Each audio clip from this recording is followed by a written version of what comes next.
Tenía 71 años esa mañana de primavera, manejando hacia el oeste desde Santa Fe con esa calma que solo la soledad puede traer.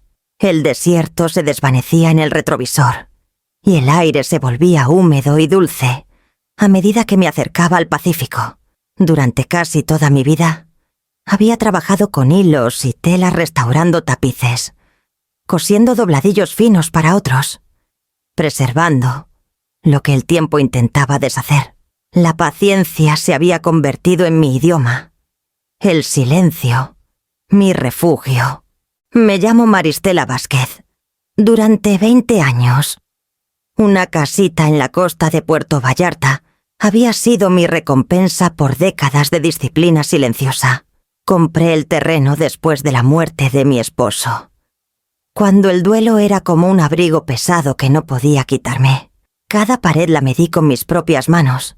Cada silla, cada cortina, las elegí con calma, con cuidado. Nunca volví a casarme. No lo necesitaba. Esa casa junto al mar se había convertido en mi compañera más fiel, constante, inmutable, siempre esperándome. La carretera costera serpenteaba como una cinta entre acantilados y olas.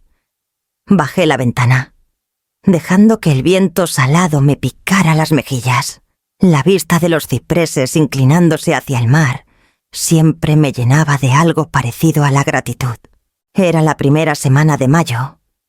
La niebla aún se aferraba a Psiquiataris a las laderas, y planeaba pasar los próximos días sola leyendo, cocinando, podando el romero del porche.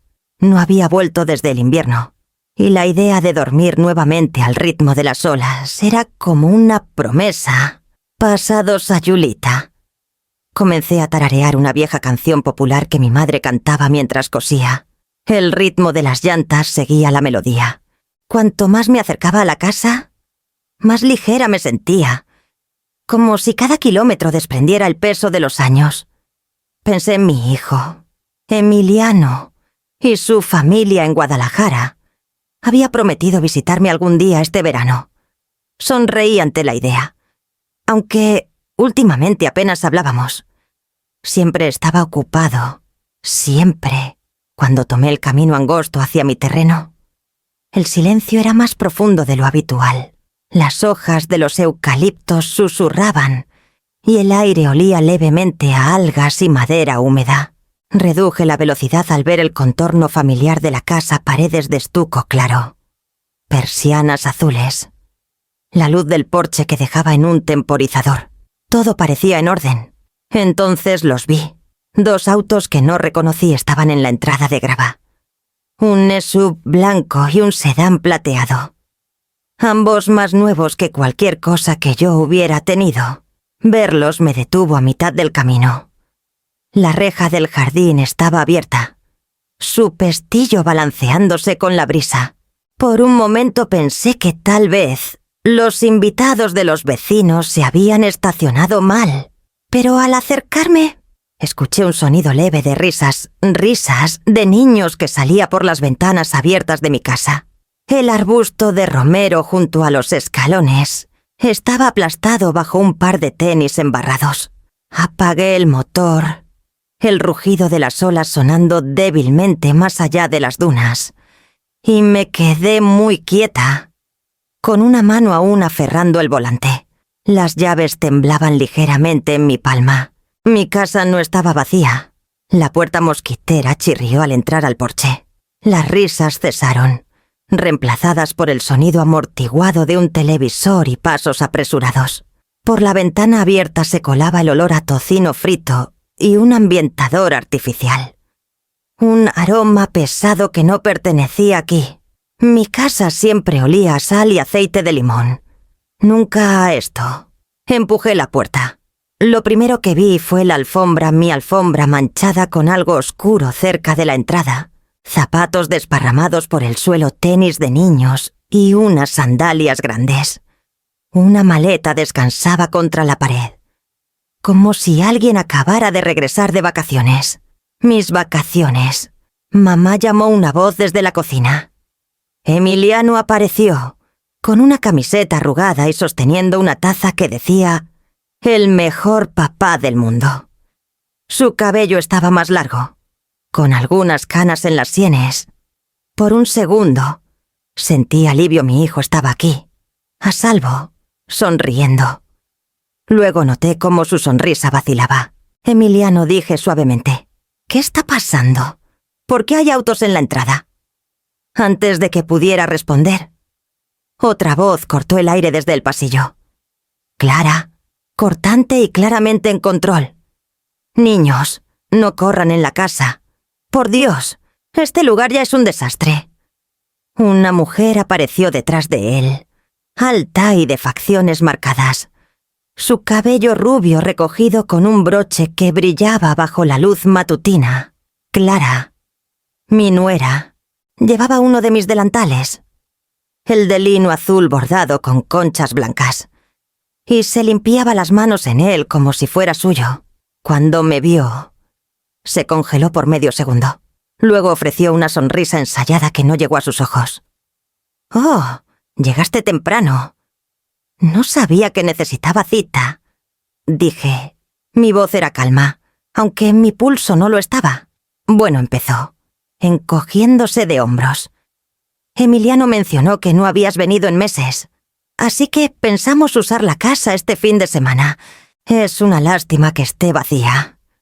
¿Sabes?». Se giró y gritó hacia la sala. «Mateo, trae las toallas del balcón antes de que se las lleve el viento». Miré más allá de ella, hacia el espacio que alguna vez fue mi refugio. Mis sillas de mimbre estaban amontonadas, formando un fuerte improvisado. La mesita antigua que había restaurado a mano estaba cubierta de vasos plásticos y migajas de galletas. En el balcón, 2 niños sobrinos de Clara, supe después, pateaban un balón contra la baranda. Una de mis macetas de geranios estaba rota a su lado, con tierra esparcida por las baldosas. La escena me dejó vacía. Cada rincón de la sala tenía una huella descuidada. Cada sonido era una intrusión. Emiliano se rascó la nuca, con la mirada fija en el suelo. «Pensamos que no te molestaría, mamá. Es solo por unos días. A los niños les encanta la playa». Busqué en su rostro algo remordimiento, vergüenza, incluso cariño, pero solo encontré incomodidad. El silencio entre nosotros pesaba más que todas las palabras que no decíamos. Clara se apoyó en la encimera, sonriendo apenas. «Sabes lo difícil que es encontrar un lugar tan cerca del mar. Los hoteles están por las nubes. Pensamos que... bueno, somos familia». «No familia». La palabra cayó como sal en una herida. «Supongo que esa es una forma de verlo», dije, dejando las llaves en la mesa. Sonaron demasiado fuerte contra la madera. «Se han acomodado bien». Ella miró alrededor, como si evaluara su territorio. «Solo trajimos unas cosas. Mi hermana y sus hijos están en el cuarto de huéspedes, y mi madre está arriba». Emiliano dijo que no habría problema. Su tono era ligero, pero su intención no. Esto no era un malentendido, era una toma de posesión. Me giré hacia mi hijo. «Emiliano, ¿tú dijiste eso?». Dudó, la taza temblando ligeramente en su mano. «Yo no pensé que te molestaría. Es mi casa», dije. Las palabras más afiladas de lo que pretendía. La habitación quedó en silencio, salvo por el lejano romper de las olas afuera. La sonrisa de Clara desapareció. «Eres bienvenida a quedarte. Claro, si no te importa un poco de caos. Pero, honestamente, no queda mucho espacio». Me quedé ahí, con los bordes de mi visión estrechándose. Mi jardín arruinado. Mis muebles usados. Mi hijo callado junto a su esposa. Una extraña en mi propia casa. La tetera comenzó a silbar detrás de ella. Un sonido pequeño y cotidiano que se sentía insoportablemente fuerte. Me di la vuelta, caminando hacia la puerta abierta, mi mano rozando el marco desgastado que yo misma pinté hace años. La pintura se sentía áspera bajo mis dedos. Afuera, el viento trajo risas otra vez. débiles y lejanas. Mientras volvía a la luz del sol, no planeaba enfrentarlos de nuevo esa tarde. Me dije que regresaría al pueblo. Buscaría una habitación para pasar la noche y arreglaría las cosas con Emiliano más tarde, cuando los ánimos se calmaran. Pero al llegar al final del camino, me detuve. Desde la entrada, podía ver el jardín. Mi jardín pisoteado y lleno de juguetes plásticos, latas de refresco y un montón de toallas húmedas con arena. La imagen me clavó en el lugar. Esto no era un malentendido. Era algo más frío. La puerta mosquitera se cerró de golpe detrás de mí. «¡Espera un momento!», cortó la voz de Clara, afilada como vidrio roto. «¿De verdad te vas sin decir nada?». Me giré, protegiendo mis ojos del resplandor.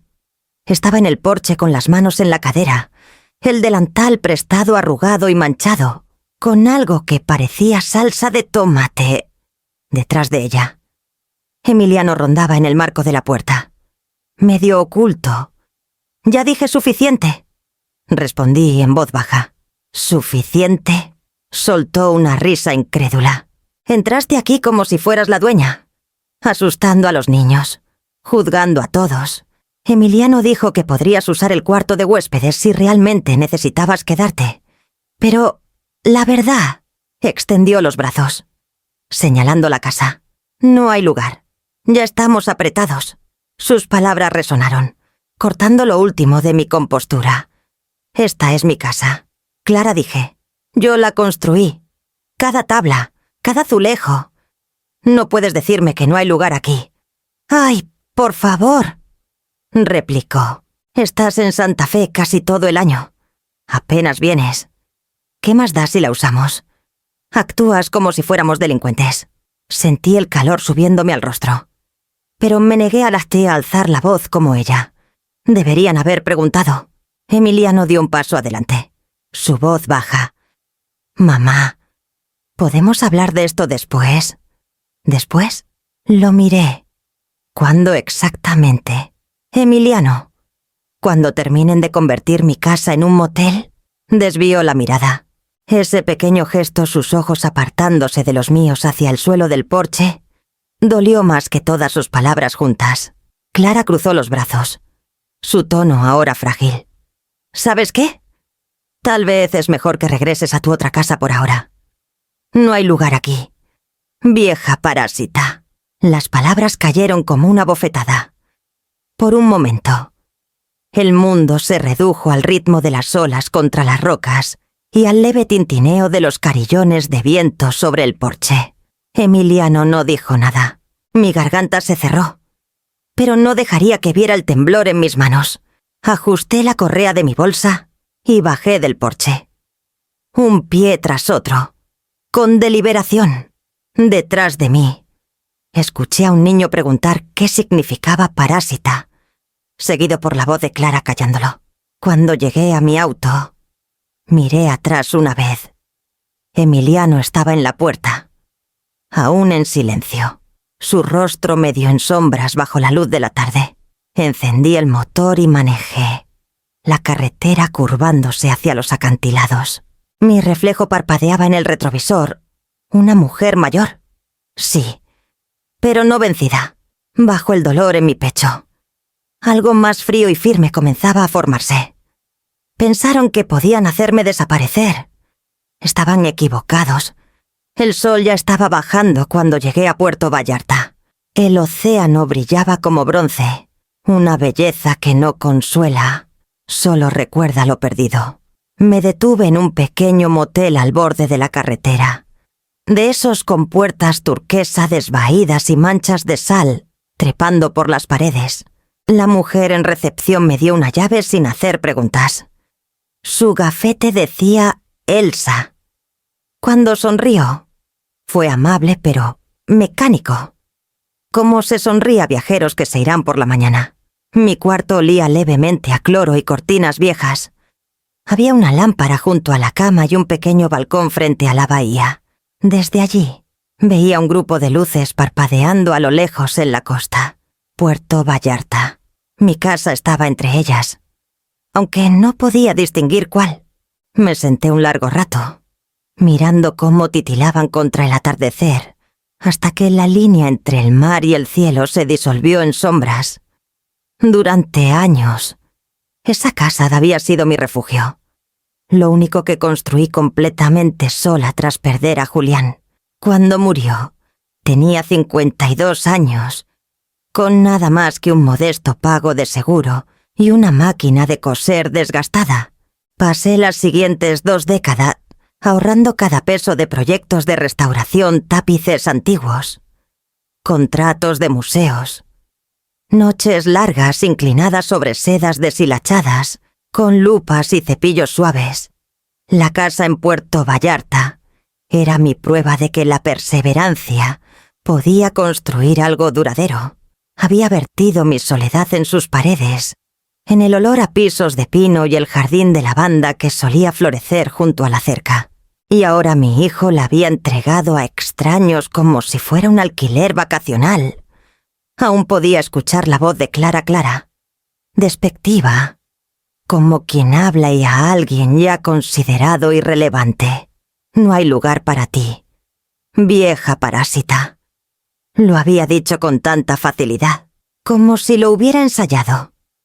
Había visto ese brillo en sus ojos antes, años atrás, cuando convenció a Emiliano de vender su primer departamento por una hipoteca más grande. Tenía una forma de convertir la culpa en lógica, de hacer que el egoísmo sonara razonable. Pero la crueldad de hoy había sido demasiado precisa para ser espontánea. El delantal que eligió, la forma en que se paró en la puerta como si hubiera practicado la escena, todo estaba preparado. No solo habían tomado prestada la casa, la piel le habían reclamado. El pensamiento me apretó el estómago, pero el calor que siguió no era rabia impotente, era algo más firme. Había aprendido hace mucho que gritar nunca cambia la opinión de nadie. El silencio, en cambio, era poder. El silencio te daba tiempo para ver con claridad. Me serví un vaso de agua del grifo y me senté al borde de la cama. Afuera, las luces de la bahía temblaban contra las olas. Imaginé a Clara cerrando mis cortinas, a Emiliano apagando la lámpara del porche que había dejado en un temporizador hace años. Por primera vez, la imagen no me hizo llorar. Me afiló. Pensaron que me habían sacado de mi propia vida. Creyeron que la edad significaba rendición, que una voz suave significaba que no quedaba lucha. No tenían idea de con quién estaban lidiando. A la mañana siguiente, la niebla aún abrazaba la costa mientras manejaba de regreso a Puerto Vallarta. El aire era fresco y metálico, de esos que llenan los pulmones pero no llegan al corazón. Me dije que solo ibas a recoger algo de ropa, tal vez algunos documentos que dejé en mi escritorio. Nada más. No avisé. No quería darles tiempo para prepararse. Cuando llegué a la entrada, el SUV blanco seguía allí. Un triciclo azul estaba volcado junto a los arbustos de romero. El olor a tierra húmeda se mezclaba con algo agrio, comida descompuesta o basura vieja. Estacioné detrás de sus autos y salí, conteniendo el aliento un momento antes de subir los escalones del porche. La puerta estaba abierta. Adentro, la casa ya no sonaba como mía. El zumbido del televisor llenaba el espacio. Y en algún lugar arriba, un niño cantaba desafinado. Las cortinas estaban corridas, bloqueando la luz del mar que tanto amaba. Todo se sentía más pequeño, más oscuro. Verónica, la hermana de Clara, salió de la cocina, usando una de mis camisas de lino como si fuera suya. «Oh», dijo sin emoción. «Volviste. Necesito recoger algunas cosas». Respondí. Se encogió de hombros. «En el garaje. Pusimos todo ahí para que no estorbara». Su tono era casual, pero sus palabras golpearon como puños. Pasé junto a ella sin mirarla, por el pasillo hacia la puerta junto al cuarto de lavado. El olor me golpeó primero polvo, detergente y algo levemente químico. 6 bolsas grandes de basura estaban amontonadas junto al banco de trabajo, atadas con cuerda. Mis abrigos de invierno, mis vestidos, mis bufandas, las que usé en aperturas de galerías hace años, estaban metidos como ropa desechada. Me arrodillé. Abriendo una, mi cardigan de cachemira estaba retorcido junto a un álbum de fotos con el lomo roto. El álbum estaba en el cajón de mi mesita de noche, junto al reloj de Julián. Pasé la mano por la cubierta, mi pecho apretándose al darme cuenta de que el reloj no estaba. Una voz llegó desde las escaleras. ¿Quién está ahí? Era mayor, nasal, desconocida. Me giré para ver a una mujer a medio bajar, con el cabello gris en rulos, mi bata de seda ceñida a su cintura. Me miró con leve sorpresa, como si yo fuera la intrusa. «Tú debes ser Maristela», dijo, ajustando el cinturón. «Clara me dijo que podrías pasar». «Hermosa casa. Esa bata es mía», logré decir. Miró hacia abajo, despreocupada. «Oh, esta la encontré en el closet. Es demasiado bonita para estar guardada». No pude hablar. Sonrió, ajena, y desapareció escaleras arriba. Esperé hasta que sus pasos se desvanecieron antes de ir a mi recámara. La puerta estaba abierta, y mi aliento se detuvo. La ropa de cama era nueva, estampados florales baratos donde antes había lino blanco impecable. Mi tocador estaba lleno de frascos de perfume ajenos. En la cómoda, un sándwich a medio comer. Fui directo al armario. El panel falso en la parte trasera que Julián construyó cuando compré la casa estaba entreabierto. Mi corazón latió fuerte al abrirlo. La cerradura había sido forzada. Adentro, los estantes estaban vacíos, salvo por unos sobres arrugados y papeles esparcidos. La caja de joyas de mi madre, desaparecida. La carpeta con la escritura de la propiedad, los registros de seguros y los documentos bancarios. También me agaché para recoger una página rota que se había deslizado detrás del zócalo. Era una copia de mi recibo de luz, doblada y marcada con la letra de Emiliano. En el margen, con la inconfundible letra de Clara, alguien había escrito guardar para papeles de transferencia. Un peso frío se asentó sobre mí. No solo se habían mudado, estaban planeando algo mucho peor. Cerré el armario con cuidado. Cada movimiento deliberado, controlado. Abajo. Alguien reía, la voz brillante de Clara resonando en la sala, seguida del ruido de platos.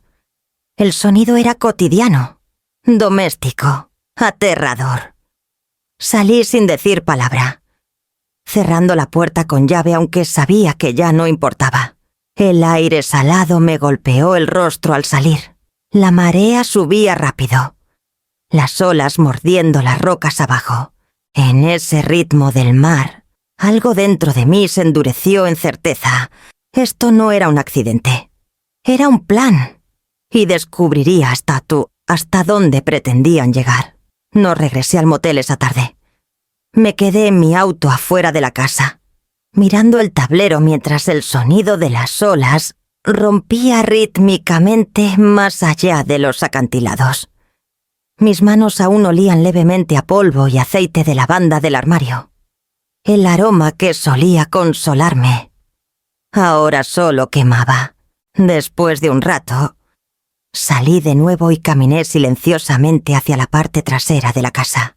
La ventana de la cocina estaba abierta unos centímetros, dejando salir el olor a aceite frito y detergente. Las voces llegaban con la brisa. Me quedé en la sombra de los cipreses, escuchando. El abogado dijo que es sencillo, decía Clara, su tono rápido, casi alegre. Una vez que presentemos la transferencia, el título aparecerá a nombre de Emiliano. Luego podemos refinanciar y finalmente salir de estas deudas. Una pausa. Luego su voz bajó.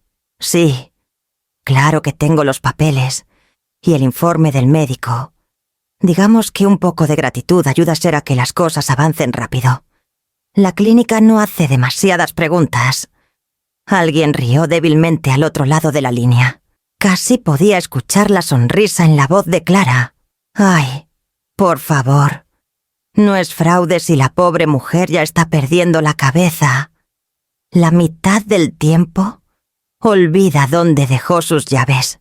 El doctor solo confirmó lo que todos ven. Mis dedos se apretaron contra el marco de la ventana. Por un momento, el mundo se silenció salvo por el zumbido de la sangre en mis oídos. Me alejé antes de que pudiera verme y rodeé hacia la pequeña oficina al lado de la casa. La puerta estaba abierta. Adentro, los cajones de mi escritorio habían sido vaciados en montones de carpetas y sobres que no pertenecían allí. Me arrodillé y comencé a revisarlos. Mi pulso, acelerándose. El primer documento que desdoblé tenía el membrete de una clínica que nunca había visitado. Centro Neurocognitivo de Puerto Vallarta. Era un formulario de evaluación médica fechado hace apenas 2 semanas. El nombre del paciente era el mío. Las palabras debajo quemaban como ácido deterioro cognitivo, de inicio temprano consistente con demencia senil. La paciente muestra desorientación, confusión y mal juicio en la gestión de sus asuntos financieros. Al final, una firma garabateada en tinta azul. No la reconocí. La siguiente carpeta era peor. Contenía un borrador titulado Transferencia de título de propiedad, con la dirección de mi casa impresa claramente en la parte superior. En el campo de nuevo propietario, Emiliano Vázquez.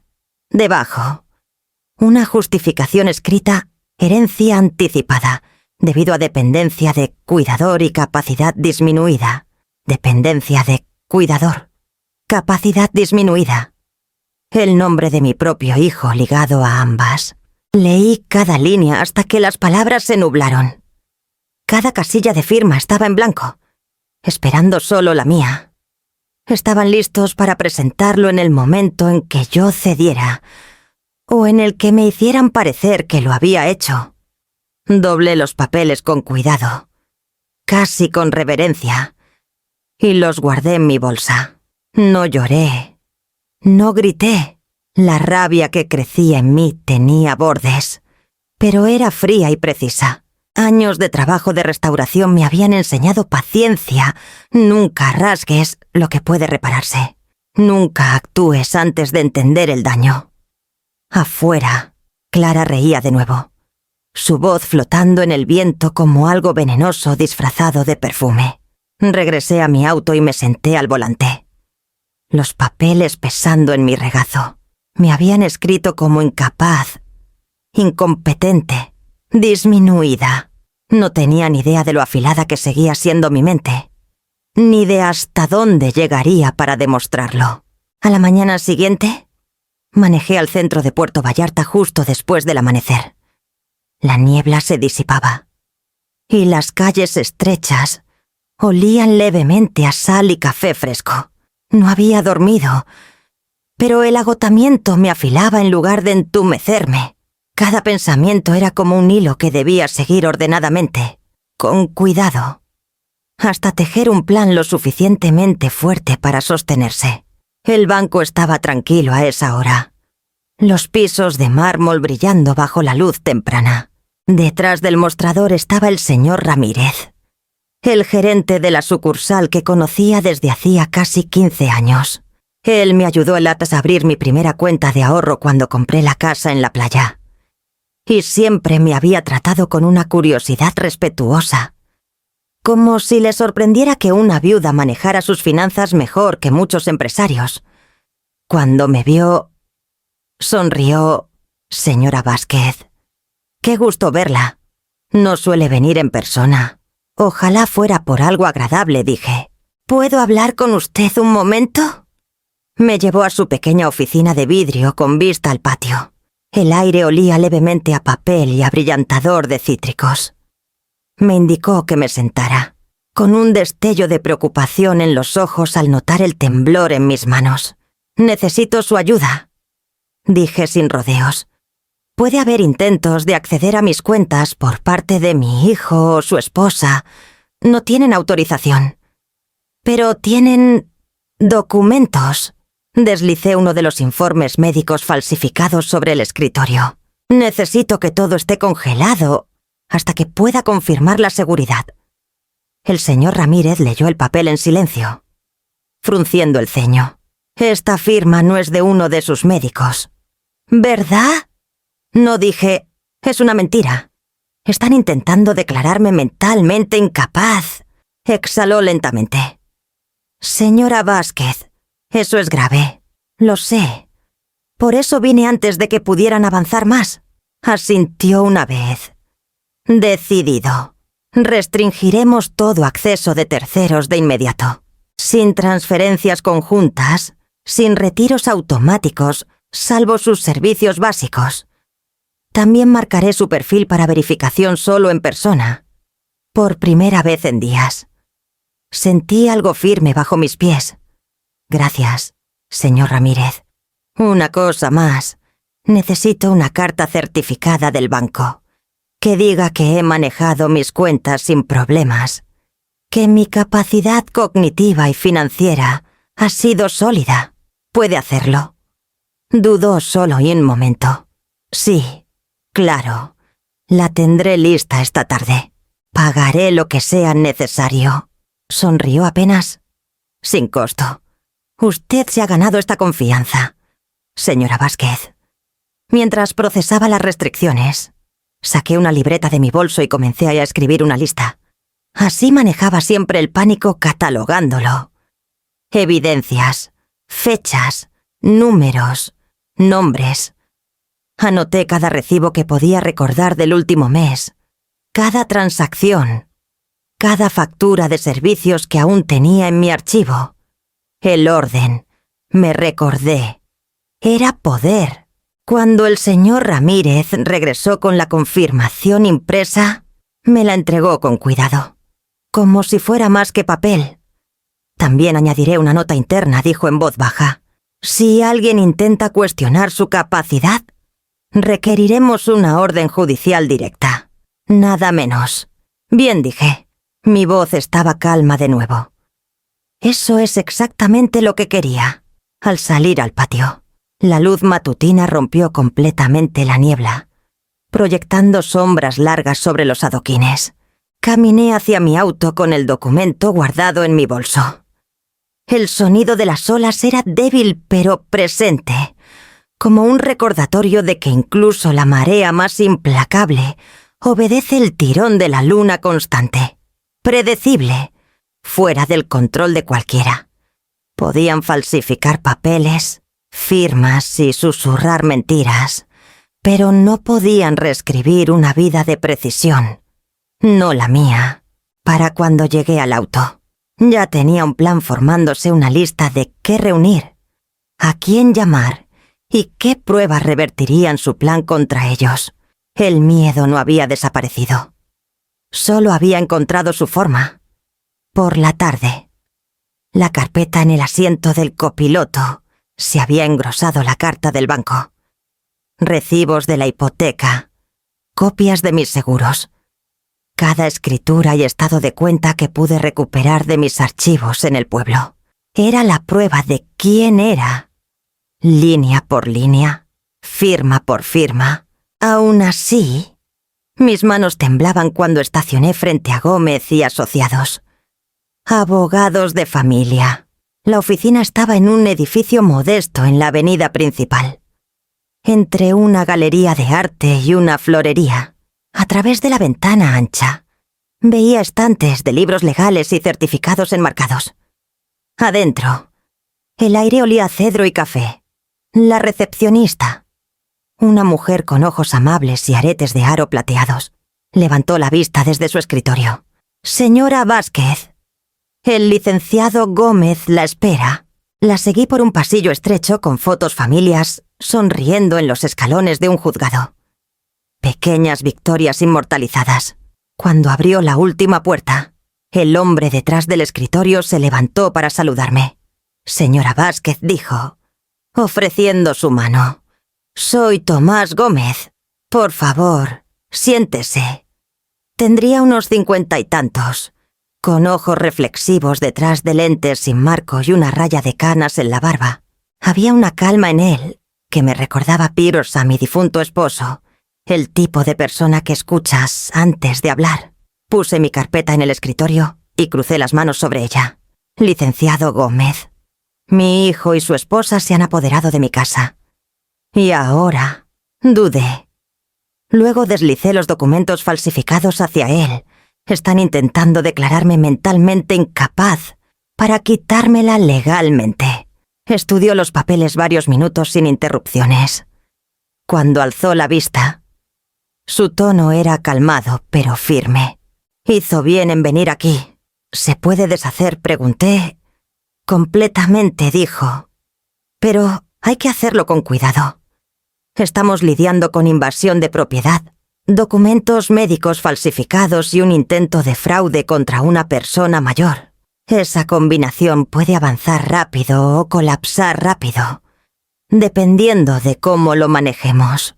Comenzó a detallar los pasos como si construyera una escalera que yo pudiera subir. Primero, presentaremos una demanda por ocupación ilegal. Ese es el término legal para el desalojo cuando alguien ocupa una propiedad sin su consentimiento. Adjuntaremos pruebas, la escritura, fotos, sus estados financieros. Si el juez considera la invasión ilegal, el alguacil puede sacarlos en 48 horas. Asentí lentamente. ¿Y los documentos? Golpeó el informe médico falso con su pluma. Esta es la parte más peligrosa. Lo reportaremos al Colegio de Médicos y a la Fiscalía. Firmar una evaluación mental falsa es un delito federal. Si el médico coopera, perderá su licencia. Si no, enfrentará cargos junto con la esposa de su hijo. Sus palabras eran frías, despojadas de emoción, pero golpeaban como pequeños martillos. ¿Y las joyas y los papeles perdidos?, pregunté. Incluiremos eso en un reporte policial por robo. Dijo, deberá listar cada artículo faltante, si lo empeñaron o vendieron. Ese reporte nos da fuerza para rastrearlo. Se reclinó, observándome. Finalmente, solicitaremos una orden de restricción. Eso evita que se acerquen a usted o usen su nombre para autorizar cualquier cosa financiera. Una vez que todo esto se presente, no tendrán terreno legal donde pararse. Miré los papeles entre nosotros. Pilas ordenadas de justicia esperando firmas. Eso suena como una guerra. La expresión de Tomás se suavizó. Señora Vázquez, a veces la justicia es una guerra, especialmente cuando viene de tu propia sangre. El silencio en la ecuesana habitación se volvió más pesado. Pensé en Emiliano de niño, su cabello arenoso. Cómo se dormía en mi regazo mientras le leía. Pensé en cómo una vez juró cuidarme cuando seas vieja. Mamá, como si eso fuera una promesa tallada en piedra. Presentar estas acciones, continuó Tomás suavemente. Casi seguro terminará su relación con su hijo. ¿Está preparada para esa posibilidad? No respondí de inmediato. Miré la carpeta de nuevo. La carta del banco. La prueba de mi vida construida de retazos y horas, del zumbido constante de una máquina de coser en una casa silenciosa. Pensé en la voz de Clara llamándome parásita y en el silencio de Emiliano que cortó más profundo que cualquier insulto. Cuando era más joven dije en voz baja, pensaba que ser madre significaba proteger a toda costa, pero tal vez a mi edad. Significa saber cuándo dejar de proteger a alguien de la verdad. Tomás asintió una vez, como si entendiera algo no dicho. Deslizó el primer documento hacia mí, la pluma descansando ordenadamente encima. Entonces, empecemos, dijo. Firmé mi nombre con mano firme. Por primera vez en semanas. El temblor se había ido. 3 días después, Llegó la notificación en un sobre manila grueso con el sello del Tribunal Superior del Condado de Puerto Vallarta. Lo abrí lentamente. Sentada junto a la ventana del motel, donde el sol matutino se filtraba por cortinas delgadas. Las palabras pesaban más de lo que deberían. Orden de restricción temporal concedida. Audiencia de desalojo programada. 19 de mayo. 10 Eleofoseami. Las letras eran precisas, sin emoción, casi estériles. Pero podía sentir el pulso debajo de ellas. Significaban que, por primera vez, la ley estaba de mi lado. Tomás había llamado la noche anterior para prepararme. Ahora se moverá rápido, dijo. El juez revisó sus documentos y vio pruebas claras de invasión y manipulación financiera. Deberá presentarse en la audiencia formal. Pero la orden de restricción entra en vigor de inmediato. No pueden contactarla directamente. Le agradecí, aunque la palabra se sentía demasiado pequeña para lo que significaba. Ahora, sosteniendo los papeles, imaginé el momento en que Emiliano recibiría su propia copia. Podía ver la expresión en su rostro, una mezcla de incredulidad e indignación. Mi hijo, el que alguna vez se aferró a mi falda por miedo a los truenos, ahora a punto de ser citado a juicio por defraudarme. El teléfono sonó justo después del mediodía. No reconocí el número, pero lo sabía. Contesté de todos modos. ¿Mamá? ¿Su voz era afilada? ¿Impaciente? ¿Qué demonios es esto? Respiré lentamente. Una orden de restricción, dije. Y una notificación de audiencia. Soltó una risa amarga. ¿Has perdido la cabeza? ¿De verdad llevas esto a juicio? Por un malentendido. ¿Malentendido? Repetí. Emiliano, dejaste que extraños vivieran en mi casa. Falsificaste documentos médicos diciendo que estoy incapacitada. Escondiste mis papeles. No fui yo. Espetó. Esa fue idea de Clara. Estás exagerando. Como siempre. ¿Por qué no me llamaste en lugar de avergonzar a todos? Porque cada vez que llamé, no escuchaste. El silencio que siguió fue cortante. Podía escuchar su respiración al otro lado, intentando recuperar el control. ¿Sabes lo que esto le hará a mi trabajo? ¡A mi reputación! Estás haciendo el ridículo. Ya me hicieron pasar por ridícula. Dije suavemente. Ahora solo estoy corrigiendo el registro. No respondió. Solo murmuró algo entre dientes antes de colgar. Me quedé un largo rato, mirando el teléfono silencioso en mi mano. El dolor que siguió no era ya rabia, era duelo. Duelo por el hombre en que se había convertido mi hijo y por la madre que ya no podía permitirme ser. Esa tarde, Tomás llamó de nuevo. El secretario confirmó la audiencia de desalojo. El juez está asignando un alguacil para la ejecución si es necesario. Tendrá presencia policial completa ese día. Su voz era tranquilizadora, pero podía escuchar la cautela en ella. Será público, señora Vázquez.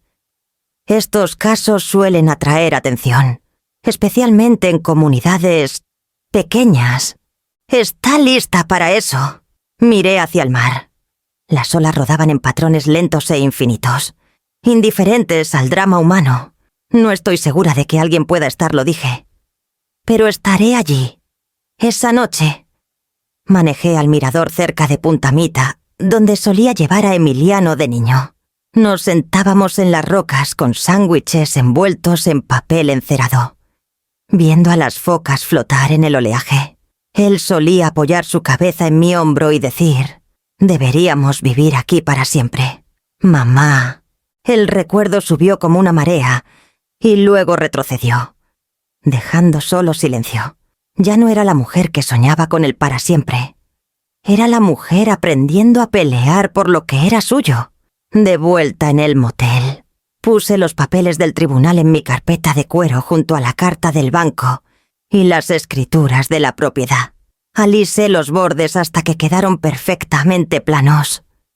Se sentía como una armadura delgada, frágil, Pero Mía, cuando apagué la luz, vi mi reflejo en la ventana.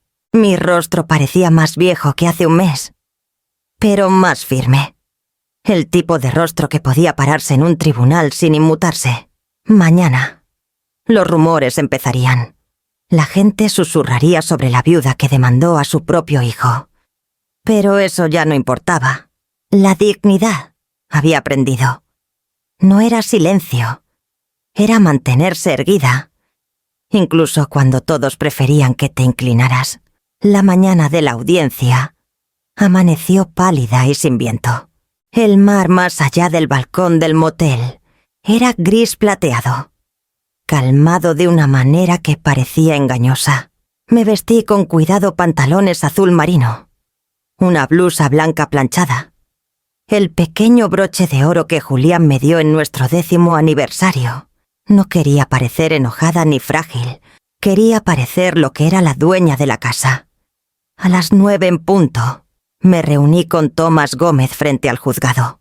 Llevaba un maletín de cuero ordenado y me saludó con un asentimiento silencioso. El equipo del alguacil nos encontrará en su propiedad a las 10, dijo. Entregarán la orden de posesión y supervisarán la remoción. No tendrá que mover un dedo. El camino de regreso a Puerto Vallarta se sintió más largo de lo que debería. Cuanto más nos acercábamos, más recuerdos emergían: cenas de cumpleaños, café matutino en el porche, Emiliano de niño recogiendo conchas en sus bolsillos. Aferré el borde de mi asiento, estabilizándome. La ley sería mi idioma ahora. La nostalgia no tenía lugar en ella. Cuando llegamos al camino familiar, 3 vehículos ya estaban estacionados cerca de la reja. Una patrulla del alguacil, una camioneta de notario del condado y el viejo sedán azul de mi vecina, la señora López, que había venido por curiosidad. Sus ojos se abrieron al verme bajar del auto de manera compuesta, deliberada. El alguacil Ramírez, un hombre robusto con el rostro curtido por el sol. Se tocó el sombrero. Señora Vázquez. Señora, manejaremos todo según las reglas.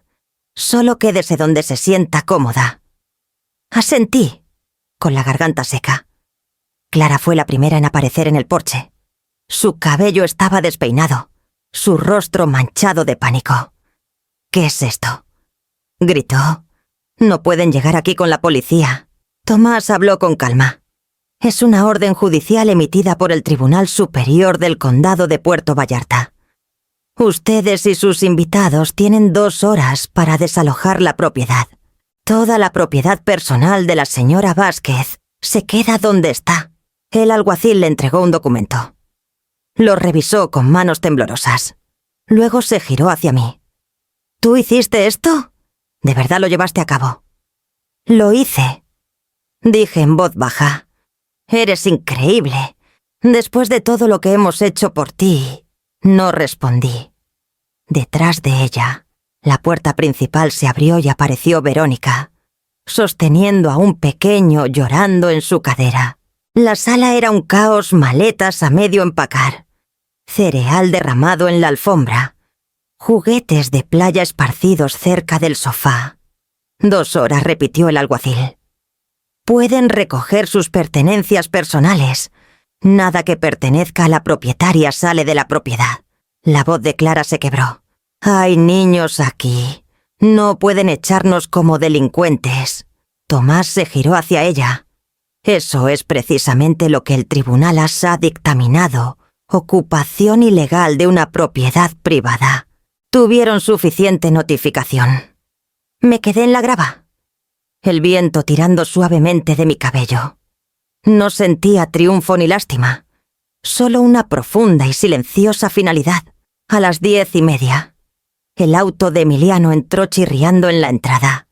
Salió, sin aliento, con la corbata torcida. Mamá, espera, por favor, hablemos. Es demasiado tarde para hablar, dijo Tomás antes de que yo pudiera. Por favor, insistió Emiliano, acercándose a mí. No tenías que hacer esto público. Los vecinos. Los vecinos no falsificaron documentos a mi nombre, dije. Mi voz me sorprendió, era firme. Baja. Extrañamente tranquila. Tú sí. Abrió la boca para discutir. Luego se detuvo al ver al alguacil observándolo. Sus hombros se hundieron. Mientras tanto, Clara corría de habitación en habitación, arrojando ropa en bolsas. Verónica, toma a los niños. ¿Dónde está mi bolsa? ¿Dónde está el cargador? Sus palabras se derramaban en el aire como escombros de una tormenta. Los niños lloriqueaban, confundidos, mientras uno de los oficiales fotografiaba cada cuarto para el registro. El notario marcaba casillas en su portapapeles. Metódico, desapegado.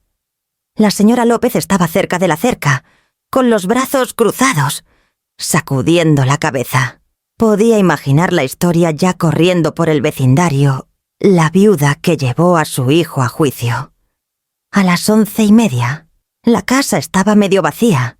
Lo último de sus cosas fue cargado en el SUV mantas. Cajas plásticas. Una pelota de playa desinflada. Emiliano se quedó en los escalones del porche, mirando la arena como si ofreciera una escapatoria, cuando el alguacil anunció: se acabó el tiempo. Clara se giró hacia mí, con los ojos ardiendo. ¿Crees que ganaste? ¿Vas a morir sola en esa casa? Tal vez, dije, pero será mi casa. Se dio la vuelta, arrastrando una maleta detrás de ella. La puerta del SUV se cerró de golpe, y el motor rugió. El polvo se levantó cuando el auto salió de la entrada. Emiliano siguiéndolo en silencio unos segundos después. Cuando el sonido de los motores se desvaneció, solo quedó el oleaje. El alguacil Ramírez se acercó, con el sombrero en la mano. La propiedad está asegurada. Señora, puede volver a entrar. Subí al porche. La puerta chirrió al abrirla. El aire adentro estaba viciado, pesado con el olor de extraños. Mis ojos recorrieron el desorden: perchas vacías, cojines volcados, huellas en el vidrio. Tomás estaba a mi lado. «Lo lograste», dijo. «Se acabó». «No se acabó», murmuré, adentrándome en la casa. «Solo está limpia de nuevo. Afuera, las gaviotas giraban bajo la luz del sol. La casa, marcada pero aún en pie, parecía respirar conmigo firme, intacta, esperando ser reclamada. La casa estaba silenciosa después de que se fueron. Un silencio que no calma, sino que zumba bajo la piel. El auto del alguacil había desaparecido por el camino. La camioneta del notario lo siguió. Y Tomás se había llevado los últimos documentos a su oficina. Me quedé atrás para respirar, escuchar, reclamar lo que era mío. La luz de la tarde se filtraba por las persianas entreabiertas, iluminando el polvo, aún flotando en el aire. Caminé de cuarto en cuarto, recogiendo fragmentos de la vida que había construido: un cojín bordado en el suelo, una taza de té astillada en la encimera, un dibujo infantil pegado a la pared. Era extraño cómo los extraños podían dejar huellas de sí mismos tan fácilmente en algo que nunca les perteneció. Estaba en la sala, doblando una esquina de la alfombra, cuando escuché el crujir de llantas afuera. No tuve que mirar para saberlo. La puerta se abrió sin tocar. Emiliano estaba en el umbral, con el rostro demacrado y cansado. El viento había desordenado su cabello. Su camisa estaba arrugada, la corbata floja, como si hubiera venido directo del caos de empacar. Mamá dijo en voz baja. No me giré de inmediato. Necesitaba una respiración más antes de enfrentarlo. «No deberías estar aquí. Hay una orden de restricción». Entró de todos modos, cerrando la puerta detrás de él. «Solo necesito hablar». «Por favor», enderecé la alfombra lentamente, manteniendo las manos ocupadas. «Habla». Entonces miró alrededor de la sala, sus ojos deteniéndose en los estantes medio vacíos. «No tenías que hacer esto. Podríamos haberlo resuelto en privado. Intenté en privado, dije... «¿No escuchaste?», exhaló fuerte, su voz elevándose. «Me has hecho quedar como criminal frente a mis propios hijos. ¿Entiendes cómo se siente eso?». Me giré hacia él por fin. ¿Entiendes cómo se sintió que me llamaran parásita en mi propia casa? Su expresión titubeó. Culpa, luego frustración, luego algo más oscuro. Clara dijo cosas que no debía. «Pero tú», señaló la casa, «tú acaparas todo. Este lugar, tu dinero, tu control. Vives sola. Y solo está aquí. Es un desperdicio». La palabra cortó tan limpiamente que al principio no la sentí. «Un desperdicio. Un desperdicio», repetí suavemente, más para mí que para él. «Eso es lo que ves cuando miras mi vida». Se frotó el rostro con una mano, paseándose. «No entiendes cómo es tratar de criar una familia ahora. Las cuentas, las escuelas, la hipoteca, todo nos está hundiendo. Y tú estás aquí en esta casa perfecta junto al mar, sin hacer nada con ella». Lo observé. Realmente lo observé, los hombros hundidos, el temblor en su voz. No era el hombre confiado que había firmado esos papeles. Era el niño que alguna vez me miró desde su bicicleta, sangrando por una rodilla raspada, exigiendo saber por qué la vida no era justa. Entonces, «Eso es», dije en voz baja. «Me resentís, no porque tenga algo que necesitas, sino porque no te necesité». «No es cierto», espetó, pero su voz se quebró en las palabras. «Nunca me dejaste ayudar. Siempre lo tenías todo resuelto. Cada cheque, cada recibo, cada decisión siempre tú. ¿Sabes cómo se siente ser el hijo que nunca está a tal altura de su propia madre?» Su rabia ya no era salvaje. Era cansada, magullada. Sentí mi propia rabia desvanecerse, reemplazada por algo más pesado, comprensión. «Emiliano», dije, mi voz baja. «No construí esta casa para hacerte sentir pequeño. La construí porque... después de que tu padre murió, era lo único que podías hacer para evitar que nos derrumbáramos. Quería que tuvieras algo seguro en un mundo que no lo era». Miró a otro lado, con la mandíbula tensa. «Podrías haber confiado en mí». «Lo hice», dije simplemente, hasta que me diste una razón para no hacerlo. El silencio se alargó. Afuera, la marea chocaba débilmente contra las rocas. Tomó una respiración lenta, los ojos brillantes pero desafiantes. «No me perdonarás. ¿Verdad querías o hacerlo? Dios sabe que quería. Pero el perdón es algo frágil, necesita verdad para vivir. Y él no estaba listo para decirla». «Aún no lo sé», dije. «Tal vez cuando dejes de llamar mi vida un desperdicio». Dudó en la puerta, como si quisiera decir algo más. Pero lo que fuera, se quedó detrás de sus dientes apretados. Cuando la puerta se cerró, me senté en el borde del sofá.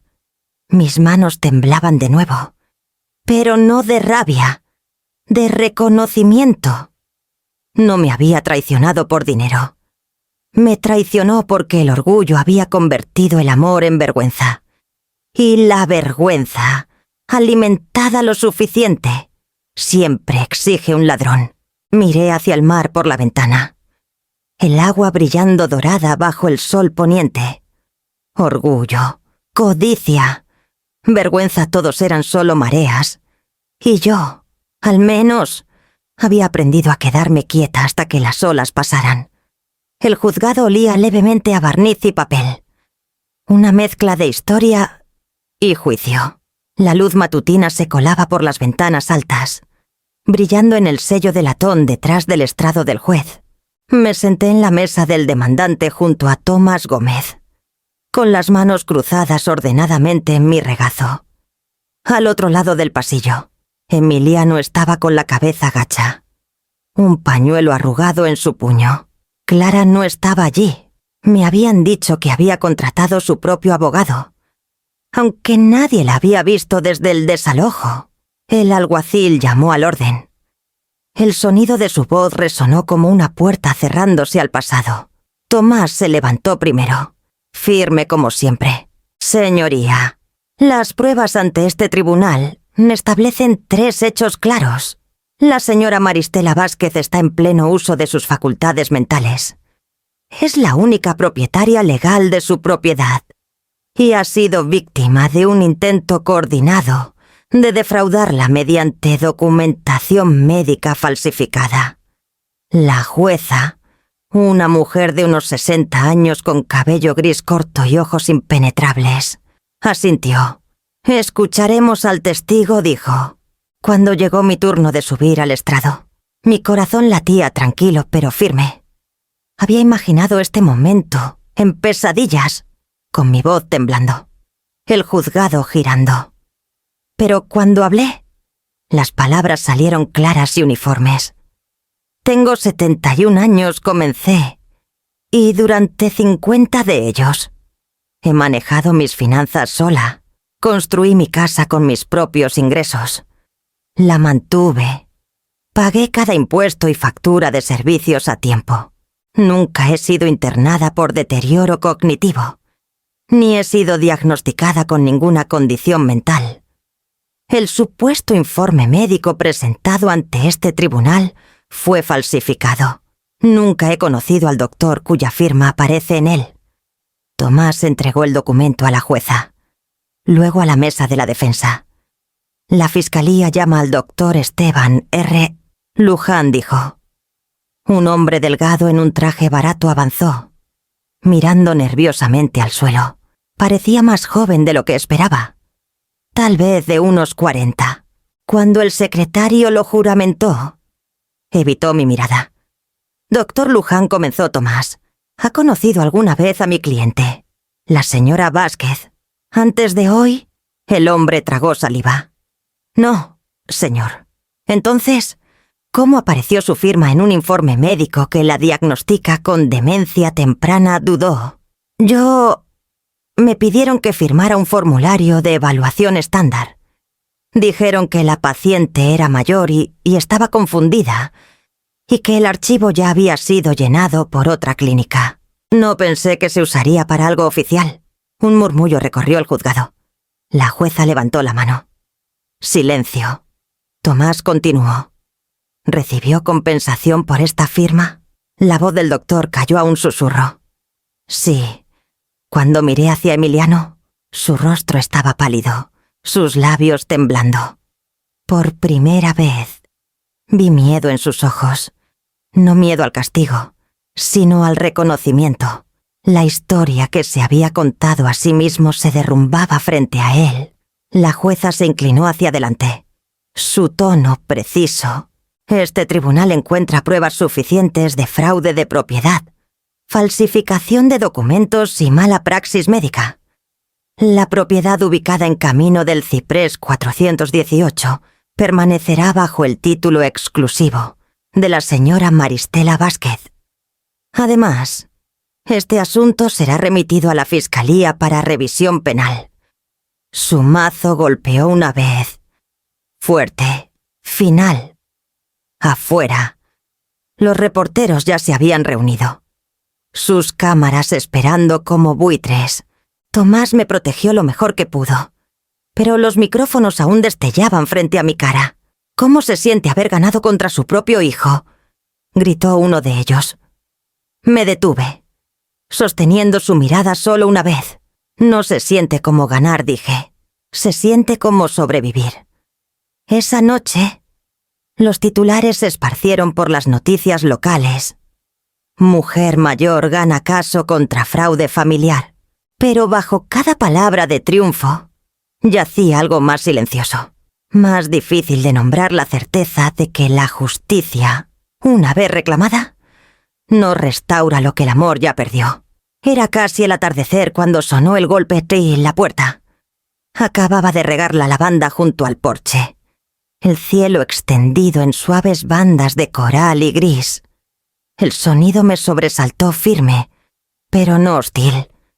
Me limpié las manos en el delantal y abrí la puerta. Clara estaba allí. Sola. Sus ojos estaban hinchados, bordeados de rojo. su cabello recogido apresuradamente como si no hubiera planeado venir, pero se hubiera obligado a hacerlo. Sostenía una pequeña bolsa de terciopelo en ambas manos, la que usaba para guardar las joyas de mi madre. Maristela dijo, su voz apenas un susurro. «Traje esto de vuelta». Abrió la bolsa con cuidado, derramando su contenido en mi palma, los aretes de perlas, el reloj de oro con las iniciales de Julián y la cadena fina que usaba cada domingo por la mañana. Cada pieza brillaba débilmente bajo la luz menguante. Y por un momento, el tiempo se plegó. No eran valiosas para nadie más, pero para mí eran capítulos de una vida. La miré. «Tú las tomaste», asintió. «Sí». La admisión vino sin dudar, aunque su voz se quebró bajo el peso. Estaba desesperada. Estábamos hundidos en deudas, el trabajo de Emiliano, la hipoteca, todo colapsando. Pensé que si podíamos vender algunas cosas, solo lo suficiente para ganar tiempo, tal vez detendríamos la hemorragia. Me dije que ya no las usabas. Sus dedos retorcían el borde de su abrigo, los nudillos pálidos. Pero luego todo se salió de control. La casa, los papeles. Una vez que empezó, no supe cómo parar. Emiliano seguía diciendo que lo arreglaríamos después, cuando las cosas se calmaran.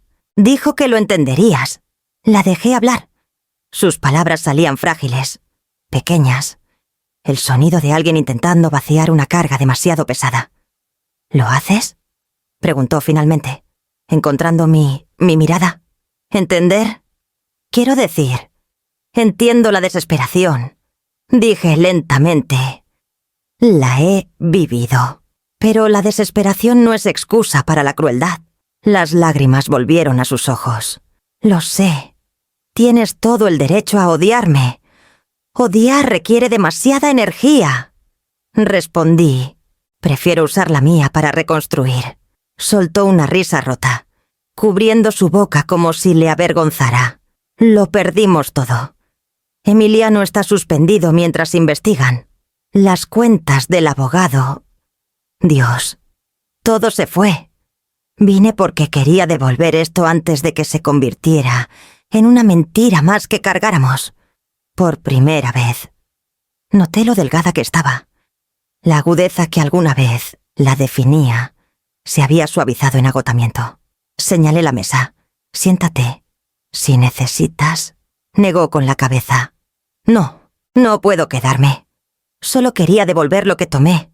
No me debes nada. Ni perdón, ni amabilidad. Solo quería decir que lo siento». Cerré la bolsa y la sostuve suavemente entre mis palmas. «Entonces dítelo a ti misma». También dije en voz baja. «Lo necesitarás más que yo». Su barbilla tembló. Asintió una vez, se giró hacia la puerta y se detuvo en el umbral. «Eres más fuerte de lo que pensé», murmuró. «Más fuerte que ambos». Cuando se fue, puse las joyas en la mesa y me senté junto a ellas. Las piezas capturaban el último destello de luz antes de que la habitación se oscureciera. Estaban de vuelta donde pertenecían, pero ya no se sentían igual. No me sentía triunfante, solo quieta. La misericordia. Me di cuenta, no se trata de borrar lo que se ha hecho, se trata de negarse a dejar que te defina. Afuera, la marea volvió a entrar, constante y paciente, como si nada en el mundo hubiera sido robado jamás. El sobre llegó un miércoles, deslizado entre las páginas del periódico matutino que la señora López dejó en mi reja. Mi nombre estaba escrito con la letra cuidadosa de Emiliano, la que usaba desde niño practicando sus primeros ensayos escolares, recta, paciente, un poco insegura. No había remitente, pero no lo necesitaba.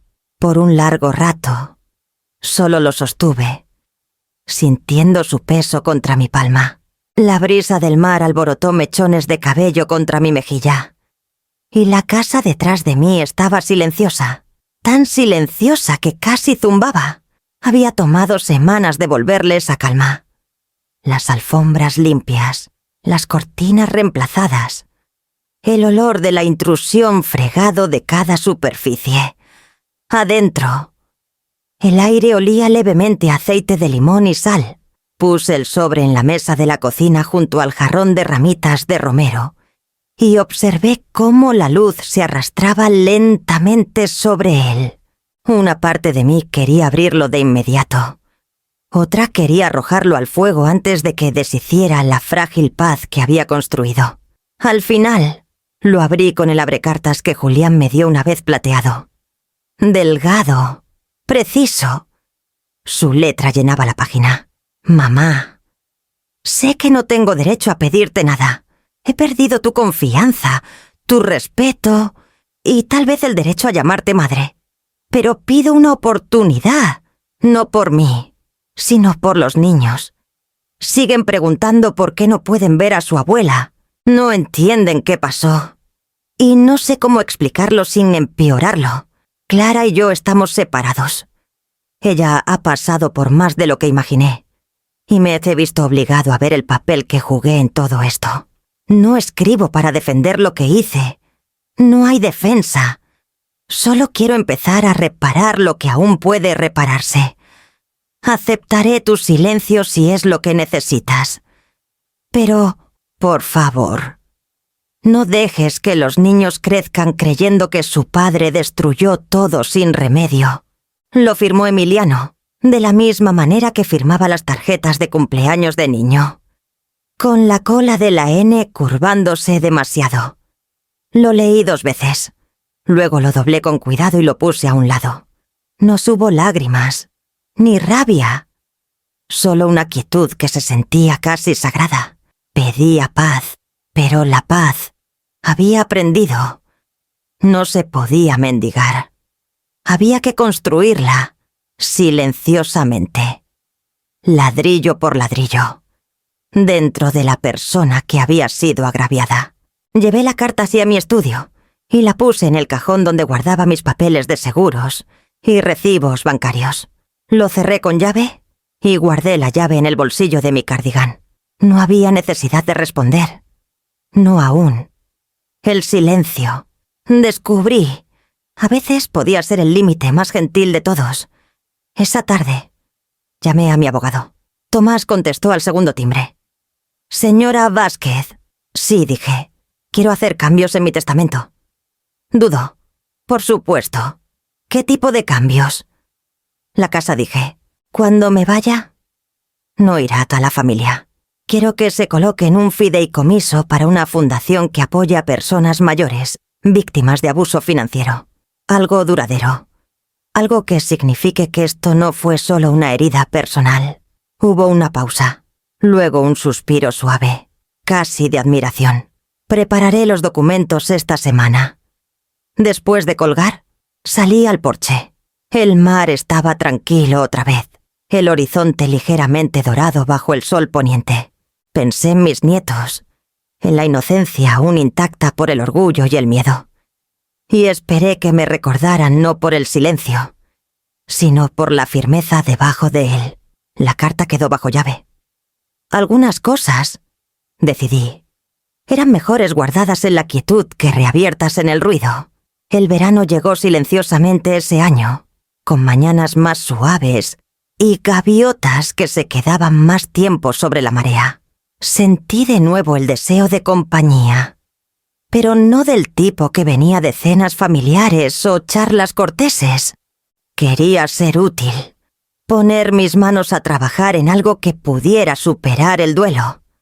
Así que cuando la directora del Centro de Adultos Mayores de Puerto Vallarta llamó para preguntar si podría ayudar con su nuevo programa de vida práctica, dije que sí, antes de que terminara la frase. Necesitaban a alguien que enseñara reparación de textiles, remendar colchas rotas, reforzar costuras, el tipo de paciencia que ya casi nadie practicaba. Comencé a ir 2 veces por semana, llevando mi viejo kit de costura y una caja de retazos de casa. La primera mañana, la sala estaba llena de luz solar y el murmullo bajo de voces. Mujeres y hombres se reunían alrededor de mesas plegables. algunos curiosos, otros solo buscando una razón para salir de casa. Les mostré cómo enhebrar agujas con dedos temblorosos, cómo convencer a la tela rebelde de volver a la vida. El ritmo cortar, coser, tirar se sentía como una oración. Con el tiempo, la clase se volvió más que costura. Venían con historias, confesiones dobladas entre tela e hilo. Un hombre trajo el dobladillo roto del delantal de su difunta esposa y se fue con algo cercano a la paz. Otra mujer, una maestra jubilada, comenzó a coser caminos de mesa para caridad. Remendábamos tela, pero también lo invisible, la suave tela de la dignidad que la vida deshilacha con demasiada facilidad. Fue durante una de esas tardes que conocí a Estela, una viuda pequeña de ojos agudos que cargaba un maletín en lugar de un kit de costura. Me pidió hablar en privado después de la clase. Su voz temblaba mientras explicaba que su hijastro había falsificado su firma en un préstamo hipotecario. El banco amenazaba con embargar. El temblor en sus manos me recordaba al mío de meses atrás. La misma incredulidad, la misma vergüenza silenciosa. Nos sentamos juntas en una de las mesas largas, mientras los demás guardaban sus telas. La ayudé a organizar sus documentos, línea por línea, como lo había hecho para mí. Guarda todo en orden cronológico. Le dije, no te dejes llevar por el pánico, y no firmes nada sin leerlo 2 veces. Le di la tarjeta de Tomás Gómez. Él sabe cómo pelear contra quienes confunden la edad con debilidad. 2 semanas después, regresó a la clase radiante. La falsificación había sido descubierta. El préstamo fue anulado. Trajo galletas de limón como agradecimiento e insistió en que tomara la primera. Salvaste mi casa, dijo. No, le dije, sonriendo. Tú la salvaste. Solo necesitabas que alguien te recordara dónde estaban las costuras. Cuando terminó el día, me quedé a ordenar los retazos de tela esparcidos por las mesas. La sala olía levemente a jabón y polvo de hilo. Afuera, la luz era dorada, derramándose por las ventanas anchas y formando charcos en el suelo como tela esperando ser cortada. Recogí los hilos sobrantes en mi palma rojo. Azul, gris plateado. Se enredaban fácilmente, formando algo desordenado pero fuerte. Eso era lo que parecía sanar. Pensé, no una puntada perfecta, sino una mano firme dispuesta a empezar de nuevo. Había pasado casi un año exacto desde la audiencia cuando vi un auto detenerse lentamente cerca de la reja. Estaba podando el romero. El aroma fresco y limpio en el aire. El motor ronroneó un momento. Luego se apagó. Cuando la puerta se abrió, reconocí el paso antes de ver el rostro. Emiliano. Se veía más pequeño de alguna manera. No en estatura, sino en presencia. Su cabello estaba más delgado. Las líneas alrededor de su boca más profundas. No traía traje, ni reloj, ni rastro de la confianza que alguna vez llenaba cualquier cuarto al que entraba. Solo una camisa gris y una carta doblada en la mano. Se detuvo al borde del camino, como esperando permiso. «Hola, mamá». La palabra golpeó suavemente, cargando familiaridad y distancia. Dejé las tijeras y limpié la tierra de mis palmas. «Encontraste el camino de regreso». Asintió. «Casi no me detengo, pero necesitaba hacerlo». Por un largo momento, solo estuvimos allí. El mar murmuraba a lo lejos, las olas capturando la luz de la tarde. Finalmente, señalé el porche. «Ven, siéntate. Haré té». Me siguió en silencio, deteniéndose a mirar la placa de latón junto a la puerta hogar. Solo por invitación. Sus labios esbozaron algo como una sonrisa. Un reconocimiento silencioso. Adentro, serví manzanilla en 2 tazas viejas, las mismas que usábamos cuando era adolescente estudiando hasta tarde.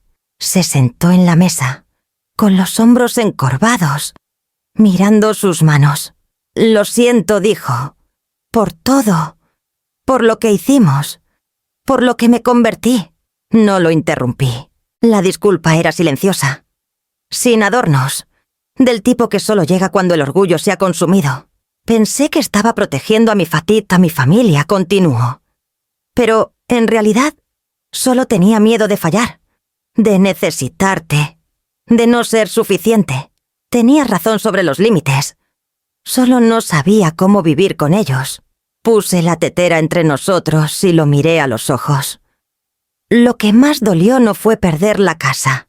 Fue darme cuenta de lo fácil que creíste que me había perdido a mí misma. Tragó saliva, asintiendo lentamente.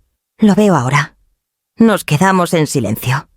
El sonido de las olas llenando las pausas donde podrían haber estado las palabras. Cuando finalmente se levantó para irse, dije: «Eres bienvenido a visitar de nuevo. Pero el perdón toma tiempo». Emiliano. Tiempo y verdad. Me miró con algo que se parecía a la paz. «Eso es más de lo que merezco», dijo. Cuando su auto desapareció por la curva del camino, me quedé en el porche. Mi té enfriándose a mi lado. El viento traía el leve aroma de lavanda del jardín. Y me di cuenta de que ya no estaba protegiendo la casa, simplemente la estaba manteniendo. Como se mantiene la fe. La luz matutina se derramaba suavemente sobre el porche, calentando las barandillas de ciprés y brillando en la placa de latón junto a la puerta «Hogar», solo por invitación. El aire llevaba el aroma de sal y jazmín en flor. Y por una vez, el viento se sentía como un viejo amigo en lugar de una prueba. Adentro, la casa estaba viva otra vez. No con ruido, sino con calidez. La mesa del comedor estaba puesta para un brunch, con vajilla dispareja y servilletas de lino dobladas, cuidadosamente junto a cada plato. Un pan de limón se enfriaba en la encimera. Y la tetera cantaba su suave canción. «Pasen todos», llamé cuando llegaron los primeros invitados. Eran mis estudiantes del taller de arte del centro de adultos mayores. Estela entre ellos, trayendo una canasta de naranjas de su jardín. La señora López trajo sus famosos escones de canela, aún tibios. Incluso el señor Ramírez, mi banquero, aceptó la invitación, llegando con una caja de pasteles y una sonrisa tímida. Nos reunimos alrededor de la mesa, las risas llenando los rincones que alguna vez resonaron con acusaciones y silencio. El sonido del mar se filtraba por la ventana abierta, constante y amable. Los observé comer, hablar, bromear suavemente sobre puntadas torcidas y pinceladas desiguales. No era la familia que alguna vez imaginé para mí, pero era la que había construido con cuidado, una familia elegida, no heredada. Cuando los platos estaban a medio vaciar y el té se había enfriado, salí al porche por un momento de calma. Desde allí, la vista se extendía a amplia mar. Cielo y horizonte tejidos juntos como tela. La placa de latón junto a la puerta capturó la luz otra vez. Sus letras brillantes y seguras las tracé con las yemas de los dedos, sonriendo apenas. «La paz no se regala», susurré. «Se practica. Un límite a la vez». Adentro, alguien comenzó a reír, un sonido claro y genuino que se alzó y se mezcló con el romper de las olas. Me giré hacia la puerta, deteniéndome solo por un instante antes de entrar de nuevo. La casa se sentía llena, viva, exactamente como debía ser. La marea seguía entrando más allá de los acantilados, paciente y eterna. Y la luz del porche brillaba suavemente bajo el sol. Ya no significaba advertencia ni defensa. Significaba bienvenida, solo por invitación.